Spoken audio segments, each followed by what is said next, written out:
Charan! Hello, good morning everyone. O ayan, ito na po yung yung aking balloon decoration para sa kaarawan ng aking anak.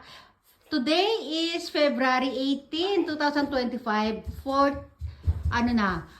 Fourth birthday na ni Kane, guys. Ayan mga decoration natin. Ito yung yung para siyang firecracker ba tawag dyan? O basta ayan.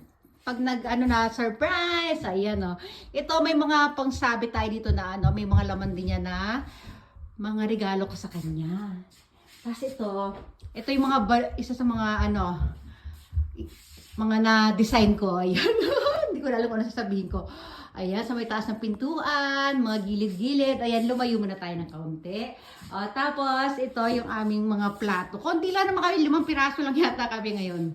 Ayan. Tapos punta tayo dito sa meron din tayo dito design dito sa aming bintana. Ayan, may mga pabalon sa taas. Ayun ganda. At ito syempre, mawawala ba naman ang 4 years old? Kasi nga, 4 years old na si Ken. So, mayroon siyang number 4 balloon.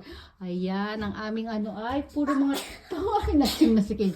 At meron din siya dito mga Thomas and Friends Collection Plarail. Ayan, hindi na natin sinama yung iba pang Plarail niya kasi ito lang naman yung mga friends ni Thomas. Ayan di ba? Gaganda. Ito si Diesel 10. Sino to, Kane? Spencer. Ito Kenji. How about this one? Hero. Okay. Ito, blue Thomas. Correct? Emily. Ito Percy. Ito? Shooting star to Gordon. Gordon. Ito No, shooting star to Shooting Gordon. star to Gordon. Okay, how about this one? Conan. Conan.